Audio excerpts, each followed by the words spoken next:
오늘 하나님께서 우리에게 주신 말씀은 신약성경 마태복음 6장 9절에서 13절까지 말씀입니다.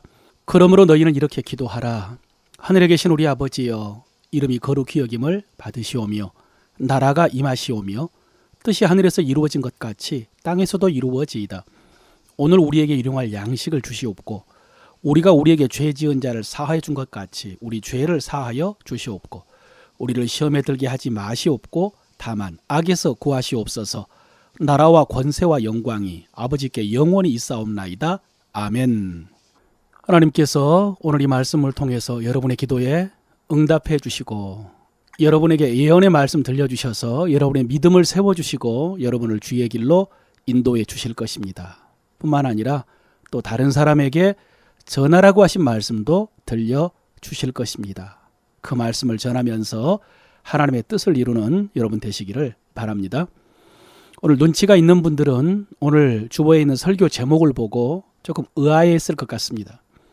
오늘이 주기도문 설교 두 번째 시간인데 설교 제목이 나라와 권능과 영광이 영원히 아버지의 것입니다. 이기 때문입니다. 이게 주기도문의 마지막 기도거든요.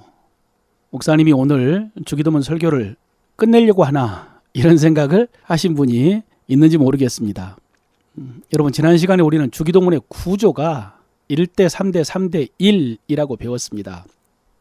하늘에 계신 우리 아버지라고 하면서 기도의 대상인 하나님을 아버지라고 부르면서 기도를 시작하고, 그리고 나서 하나님을 위한 기도 세 가지, 아버지의 이름과 아버지의 나라와 아버지의 뜻을 위해서 기도하고, 우리를 위한 기도 세 가지, 일용할 양식과 용서를 위해서 악에서 구해달라는 기도를 하고, 마지막에 나라와 권능과 영광이 영원히 아버지의 것입니다. 아멘. 이렇게 해서 1대 3대 3대 1 구조라고 했습니다. 그런데 오늘 주기도문 두 번째 시간인데 마지막 부분을 살펴보려고 한 것입니다. 아마 이런 설교는 처음일 것입니다. 여러분, 우리가 책을 읽을 때 마지막 결론과 결과를 미리 보고 그리고 앞에서부터 책을 읽는 방법도 있습니다. 물론 그렇게 읽으면 당연히 재미는 없겠죠. 결과를 아니까. 그러나 한편으로는 정확하게 읽을 수 있는 장점도 있습니다. 결론과 결과를 알기 때문에 다시 말씀드립니다. 재미는 없지만 중간의 내용을 정확하게 이해할 수 있습니다. 복선이나 의도를 파악할 수도 있죠. 여러분, 이게 억지라고 생각합니까? 그런데 주기도문은 소설이 아니라 기도입니다. 우리가 지금 재미를 위해서 살펴보는 것이 아니고 기도하기 위해서 살펴보는 것이기 때문에 실제로 저는 이 부분을 먼저 살펴보았을 때에 앞에 나온 그 주기도문의 기도를 더 확신 있게 기도할 수 있었습니다. 그래서 두 번째 시간에 본격적인 기도 제목을 살펴보기 전에 마지막 부분을 먼저 살펴보는 것입니다. 여러분, 그동안 주기도문이 몇 차례 개정됐습니다. 바뀌었습니다. 어렸을 때는 나라이 임하옵시며 라고 했는데 중간에 나라가 임하시오며 라고 했다가 지금은 아버지의 나라가 임하게 하시며 라고 합니다. 그런데 여러분, 옛날 주기도문 할 때 오늘 이 부분에 대개라는 단어가 있었던 거 기억하십니까? 대개 나라와 권세와 영광이 아버지께 영원히 있사옵나이다 그랬죠. 아마 다들 기억하실 것입니다. 인상적인 단어였거든요. 여러분, 그 대개 때문에 질문이 많았습니다. 먼저 이 개가 가인가 거인가, 강아지 할 때 개인가 아니면 개장할 때 개인가. 일단 대개는 가이였습니다. 대개. 이 대개가 무슨 뜻일까요? 여러분, 우리가 가끔 대개란 말을 씁니다. 언제 쓰죠? 어떤 의미죠? 예, 대체적으로 대부분 그런 의미입니다. 그런데 그런 의미로 하면은 이 주기도문의 문맥에 맞지를 않습니다. 대체적으로 나라와 권세와 영광이 아버지께 영원히 있사옵나이다? 이상하거든요. 전부도 아니고 대체적으로 대부분 아버지에게 있다. 이게 이상합니다. 그래서 암송을 하면서도 긴가민가 했습니다. 그런데 더 큰 문제는 이 대개라는 말이 성경 본문에는 없다는 사실입니다. 이 주기도문이 오늘 우리가 읽은 마태복음에 기록이 되어 있는데 지금 개역 개정판뿐만 아니라 그 옛날에 개역판 성경에도 대개라는 단어가 없었습니다. 그래서 어떤 성도님은 주기도문 암송할 때 혼자 이 대개를 안 하고요. 다만 악에서 구하옵소서 한 박자 쉬고 나라와 권세와 영광이 아버지께 영원히 싸움나이다. 이렇게 기도하는 분을 제가 봤습니다. 이렇게 하신 분은 그래도 좀 점잖은 분입니다. 성경에도 없는 대개라는 말이 있으니까 이단들이 공격을 하기 시작했습니다. 여러분, 이단들의 주장의 핵심은 기성교회가 성경적이지 못하다는 것입니다. 기성교회는 성경의 비밀을 모른다. 자기들이 성경적이다. 이게 이단들의 핵심 주장인데, 그런데 교회가 주기도문을 할 때 성경에도 없는 대개라는 말을 넣어서 암송을 하고, 성도들은 그게 무슨 뜻인지도 모르고 암송만 하고 있으니까 얼마나 공격하기가 좋겠습니까? 그래서 기성교회는 늘 이렇다고, 성경적이지 못하다고, 목자들이 거짓 목자라고, 그런데도 한국 교인들은 그런 교회만 죽으라고 다닌다, 이렇게 조롱을 하면서 공격을 했습니다. 그럼 성도들도 할 말이 없죠. 왜? 알지를 못하니까 정말로. 그런데 여러분, 한글 성경에는 대개가 없는데 원어 성경에는 있습니다. 헬라어 성경에는. 원어 성경에는 호티라는 단어가 있습니다. 왜냐하면이라는 뜻입니다. because, for 그런 뜻이죠. 그런데 기도문에서 왜냐하면 이런 접속사를 넣을 수가 없어서 찾다가 대개라는 한자어를 쓴 것입니다. 대개라는 말은 큰 대자에다가 덮개 개를 써가지고 큰 원칙으로 말하건대 이런 뜻을 가진 한자어입니다. 그러므로 여러분, 이 대개라는 단어가 우리에게 익숙한 단어가 아니어서 그렇지, 실제로 1938년 이후에는 성경에도 빠졌거든요. 사실은 그런 의미로 번역을 해야 정확하게 번역을 한 것입니다. 왜냐하면 나라와 권능과 영광이 영원히 아버지의 것이기 때문입니다. 이게 정확한 의미입니다. 그래서 제가 주기도문 두 번째 시간에 이 마지막 부분을 먼저 설교를 하는 것입니다. 이 부분을 알면 앞에 있는 그 주기도문을 더 확신 있게 기도할 수 있기 때문입니다. 자, 여러분 지금 생각을 해보십시오. 하늘에 계신 우리 아버지로 기도를 시작해서 6가지 기도 제목으로 기도를 했습니다. 아버지의 이름을 거룩하게, 아버지의 나라가 오게 하시고, 아버지의 뜻이 이루어지게 하시고, 우리에게 일용할 양식을 주시고, 우리 죄를 사하여 주시고, 악에서 구하여 주소서라고 기도를 했습니다. 그리고 나서 호티, 왜냐하면 나라와 권능과 영광이 영원히 아버지의 것이기 때문입니다. 이게 어떤 의미일까요? 그렇게 기도하고 나서 마지막에 왜냐하면 나라와 권능과 영광이 영원히 아버지의 것이기 때문입니다. 이건 어떤 의미일까요? 여기는 몇 가지 의미가 있습니다만은 가장 중요한 것은 나라와 권능과 영광이 원래 아버지의 것이었기 때문에 우리가 지금 그것이 회복되기를 기도하는 것입니다. 그런 의미입니다. 다시 한번요. 나라와 권능과 영광이 원래 아버지의 것이었기 때문에 우리가 지금 그것이 회복되기를 기도하는 것입니다. 그런 의미라고요. 예, 주기도문의 목적을 말하는 것입니다. 여러분 그렇습니다. 주기도문의 목적은 하나님의 나라와 권능과 영광이 회복되는 것입니다. 왜냐하면 이 나라와 권능과 영광은 원래 하나님의 것이었기 때문입니다. 그래서 그것들이 하나님께 온전히 회복되도록 기도한다는 것입니다. 이것을 하나님의 나라라고 했죠. 하나님 나라의 회복. 그래서 여러분 사실 주기도문은요, 하나님 나라를 위한 기도입니다. 우리가 흔히 앞에 있는 세 개를 하나님을 위한 기도라고 하고 뒤에 있는 세 개를 우리를 위한 기도라고 하는데, 여러분 앞에 있는 기도 세 가지뿐만 아니라 그 뒤에 나오는 일용할 양식을 주시고 용서해 주시고 악에서 건지소서, 이것도 다 하나님 나라에 대한 기도입니다. 여러분 하나님 나라는 또 한번 정리해 볼까요? 죽어서 가는 천국이 아니고요, 하나님이 통치하시는 나라, 하나님이 왕이신 나라, 하나님의 뜻이 이루어지는 나라라고 했습니다. 장소나 공간이 아닙니다. 하나님이 왕이신 것이 중요합니다. 하나님께서 만물을 만드시고 우리에게 그 통치를 맡기셨습니다. 그것이 하나님의 나라입니다. 하나님이 왕이시고 우리는 하나님께 위임을 받아서 땅을 하나님의 뜻대로 다스리는 것입니다. 그런데 우리가 하나님의 뜻을 거역하고 마귀를 따라가서 마귀의 종이 되어버렸습니다. 하나님의 나라 권세와 권능과 영광을 잃어버렸습니다. 그래서 이 세상은 마귀가 왕노릇하면서 온갖 죄와 심판과 사망이 가득한 마귀의 나라가 되어버렸습니다. 그런데 주님께서 오셔서 십자가에서 그 마귀의 권세를 이기셨습니다. 골로새서 2장은 정말 중요한 말씀입니다. 13에서 15절입니다. 또 범죄와 육체의 할례로 죽었던 너희를 하나님이 그와 함께 살리시고 우리의 모든 죄를 사하시고 우리를 거스르고 불리하게 하는 법조문으로 쓴 증서를 지우시고 지하여 버리사 십자가에 못 박으시고 통치자들과 권세들을 무력화하여 드러내어 구경거리로 삼으시고 십자가로 그들을 이기셨느니라. 주님께서 십자가로 그들을 이기셨다고 말합니다. 여러분, 그들이 누굽니까? 통치, 권세들, 마귀와 그 졸개들입니다. 주님께서 그들을 이기셨습니다. 그리고 우리를 회복시켜 주셨습니다. 우리의 죄를 사하시고 자녀 삼아 주실 뿐만 아니라 우리의 지위를 회복시켜 주셨습니다. 베드로전서 2장 9절이죠. 너희는 택하신 족속이요 왕같은 제사장이요 그의 소유가 된 백성이니 이는 너희를 어두운 데서 불러내어 그의 기이한 빛에 들어가게 하신 이의 아름다운 덕을 선포하게 하려 하심이라. 보십시오. 이제 우리는 어두운 데서 불리움을 받은 하나님 나라의 왕같은 제사장이 되었습니다. 여러분, 이 하나님의 나라는 주님이 오실 때 완전하게 이루어질 것입니다.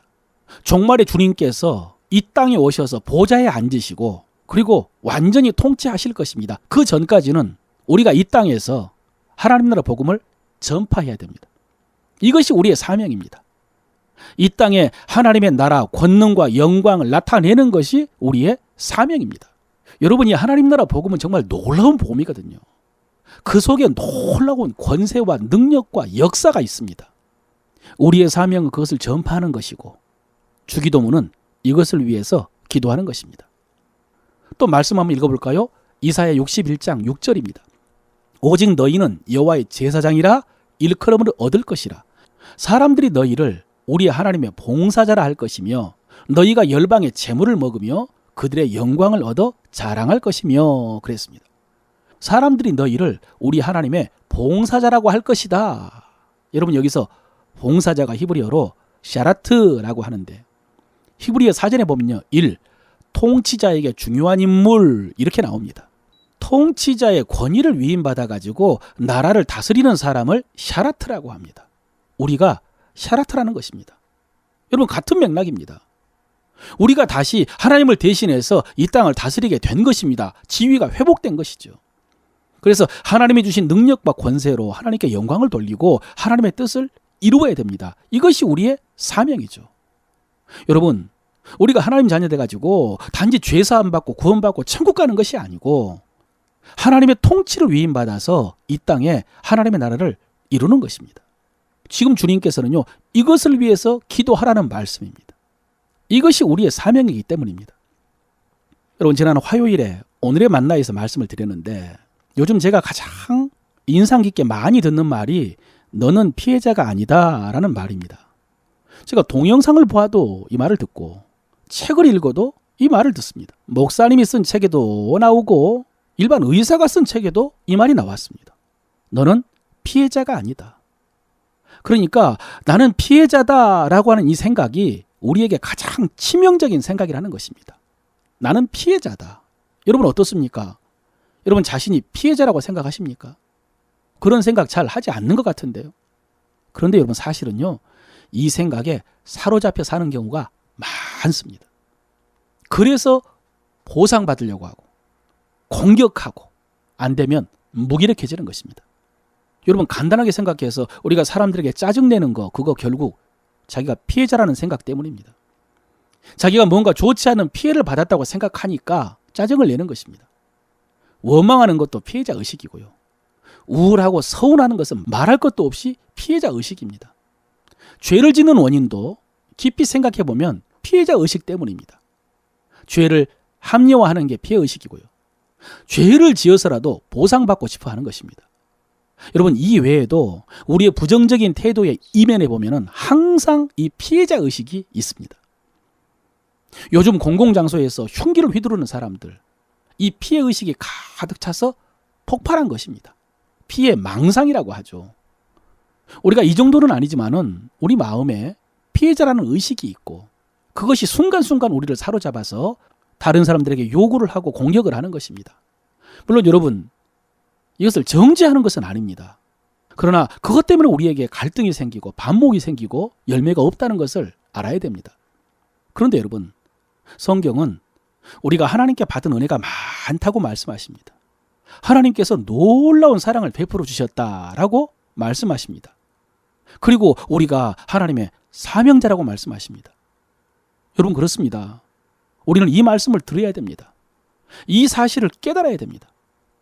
여러분, 우리는 다른 사람들에게 짜증내고 원망하고 낙심하고 죄짓고 그렇게 살 사람들이 아닙니다. 우리는 그런 존재가 아닙니다. 우리는 사명자입니다.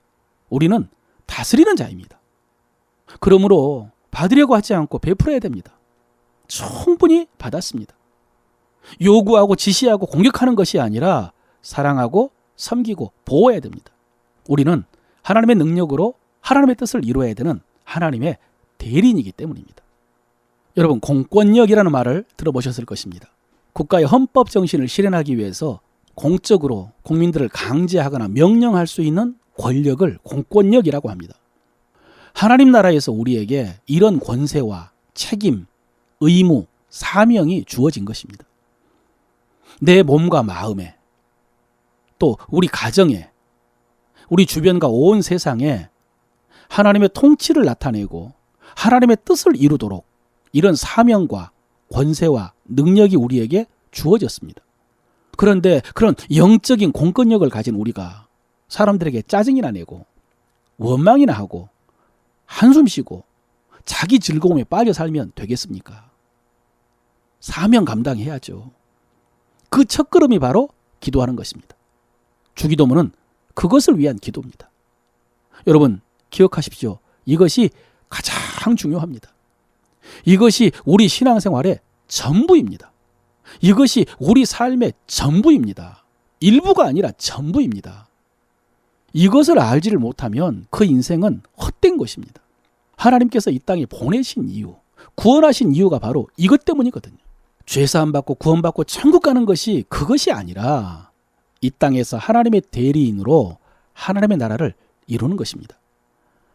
여러분, 지난 시간에 제가 목사로서 저의 가장 큰 사명은 첫째, 여러분 다 천국 가는 거, 구원받는 거. 두 번째, 여러분 구원받고 나서 하나님 앞에 상 받는 거. 그리고 세 번째, 이 땅에서도 잘 사는 것이라고 했습니다. 그래서 여러분 다 천국 갈 수 있도록 제가 복음 전해야죠. 십자가 복음 잘 전해야 되겠죠. 그리고 여러분이 하나님 앞에 다 상 받기 위해서 제가 잘 가르쳐야 되겠죠.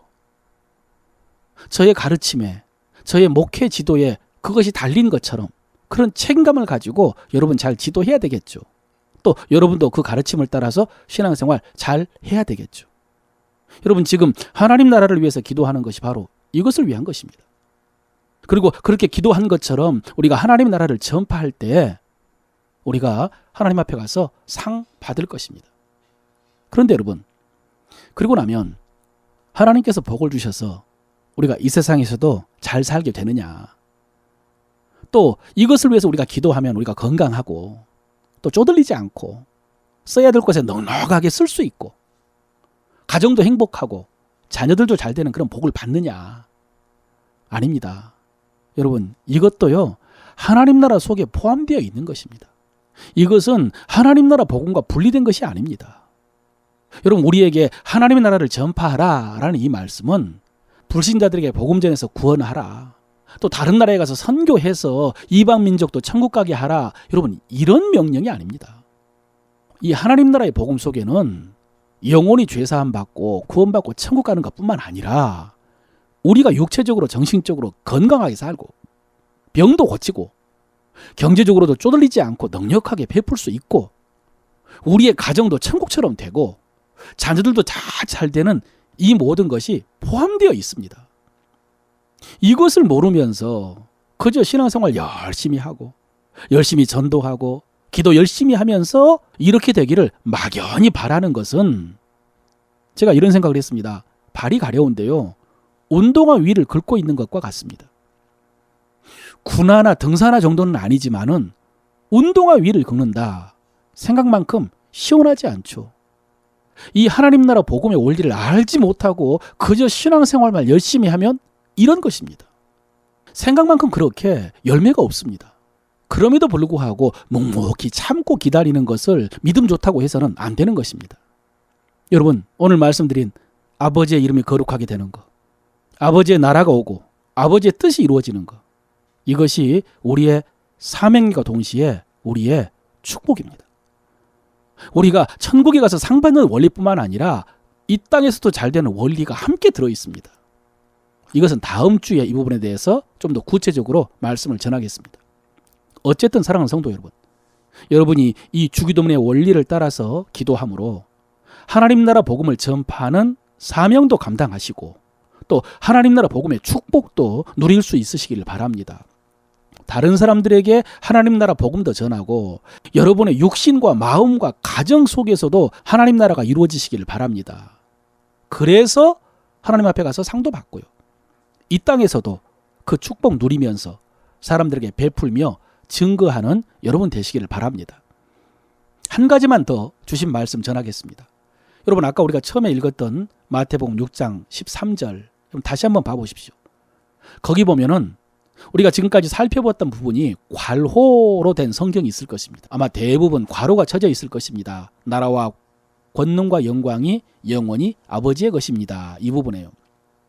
그리고 성경 아래 각주 4에 보면은 뭐라고 쓰여 있습니까? 고대 사본에 이 괄호 내 부분이 없음. 아마 이렇게 쓰여 있을 것입니다. 이 말이 무슨 말이냐? 여러분, 오늘날 우리가 보는 마태복음은 처음에 마태가 쓴 원본 성경은 아닙니다. 그것을 옮겨서 쓴 사본들이 많은데 그것을 옮겨서 쓴 여러 사본들을 비교해 가면서 가장 원본에 가깝게 찾아서 기록한 것이 오늘 우리가 보는 마태복음 성경입니다. 그 여러 사본 중에서 어떤 사본에는 이 부분이 있고 어떤 사본에는 이 부분이 없다는 말입니다. 그런데 더 오래된 사본에는 없는 경우가 많고요. 나중에 쓴 사본에는 있는 경우가 많다는 것이죠. 그렇다면 처음에는 이 부분이 없었을 것입니다. 그런데 나중에 추가된 것입니다. 여러분, 왜 이 부분이 나중에 추가되었을까요? 이것은 유대인들의 기도의 특징입니다. 유대인들은 기도할 때, 특히 회당에서 예비하면서 기도할 때에 항상 마지막에 하나님께 영광을 돌리는 찬양을 올려드렸습니다. 송영이라고 하고 영광송이라고 합니다. 이 마태복음을 비롯해서 대부분의 성경들은 여러분 교회에서 예배할 때 낭독을 했는데요. 그렇게 예배 시간에 낭독을 하다가 이 부분이 나오면은 너무나 당연하게 영광송을 불렀던 것입니다. 평생 그들이 회당에서 그렇게 예배하면서 영광송을 불렀기 때문에. 그래서 우리 성경에도 보면요, 이런 영광송이 많습니다. 문맥에는 맞지 않게 뜬금없이 나오는데 예배 시간에 읽다가 함께 찬양하기 위해서 이런 영광송을 기록한 것입니다. 로마서 16장 27절에요. 지혜로우신 하나님께 예수 그리스도로 말미암아 영광이 세세 무궁하도록 있을지어다. 아멘 그랬고요. 디모데전서 1장 17절도 영원하신 왕 곧 썩지 아니하고 보이지 아니하고 홀로 하나이신 하나님께 존귀와 영광이 영원 무궁하도록 있을지어다. 아멘 그랬습니다. 이 외에도 정말로 많습니다. 사도들이 이렇게 가르친 것입니다. 그래서 여러분, 앞에서 우리가 살펴본 대로 하나님 나라 복음에 대한 내용과 그것을 위해서 기도하는 것도 중요한데 이런 찬양도 못지않게 중요합니다. 결국 기도의 최종 목적은 하나님께 영광을 돌리는 것입니다. 주기도문의 최종 목적도 하나님께 영광을 돌리는 것입니다. 그래서 주기도문 하면서 마지막에 이런 찬양을 올려드린 것입니다. 여러분, 그렇습니다. 우리가 기도할 때에 이렇게 찬양하는 것이 필요합니다. 우리가 찬양할 때 성령으로 충만해집니다. 찬양할 때 하나님이 크게 보입니다. 찬양할 때에 우리의 입도 크게 열립니다. 확신이 생긴 것입니다. 열심이 생기는 것입니다. 그래서 우리는요, 기도할 때 찬양해야 됩니다. 찬양하면서 기도해야 됩니다. 시편 57편에 보면은 우리가 잘 아는 이런 말씀이 있습니다. 하나님이여, 내 마음이 확정되었고 내 마음이 확정되었사오니 내가 노래하고 내가 찬송하리이다. 내 영광아 깰지어다. 비파야 수고마 깰지어다. 내가 새벽을 깨우리로다. 내가 새벽을 깨우리로다 라는 말씀이 여기서 나왔습니다. 여러분, 이 말씀은 내가 새벽에 일어나서 기도하겠다라는 고백이 아닙니다. 새벽에 일어나서 찬송하겠다 그런 고백도 아닙니다. 성경에서 말씀하신 하나님의 원리는 저녁이 되고 아침이 되는 것입니다. 고통스러운 밤이 지나면 구원의 아침이 오는 것이 하나님의 원리입니다. 그 과정에서 새벽은 어둠이 물러가고 아침이 오는 시간입니다. 하나님의 구원, 하나님의 응답이 시작되는 시간이 새벽입니다. 그런데 그 새벽이 아직 오지 않았습니다. 아직 캄캄한 밤이고 아직 고통스러운 시간입니다. 그런데 그 새벽을 깨우겠다는 것입니다. 아직 캄캄한 밤인데 구원의 새벽을 깨우겠다는 것입니다. 무엇으로요? 수금과 비파로요. 노래하며 찬양하며 새벽을 깨우리로다. 여러분, 그렇습니다. 이것이 찬양의 능력입니다.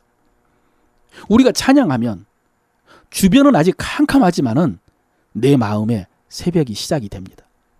우리가 찬양하면 내 마음에 빛이 비치기 시작합니다. 그래서 우리가 캄캄한 밤에도 지치지 않고 낙심하지 않고 기도할 수 있습니다. 기도하면서 기다릴 수 있습니다. 그래서 하나님의 구원이 이루어지고 하나님의 약속이 성취되는 찬란한 아침을 맞이할 것입니다. 그러므로 사랑하는 성도 여러분, 이 한 주간 이렇게 찬양하면서 하나님의 나라를 위해서 기도하시길 바랍니다. 그렇게 기도하면서 하나님이 주신 능력으로 그 사명 감당하시고 그리고 하나님 나라의 영광도 맛보시는 여러분 되시기를 주의 이름으로 축원합니다.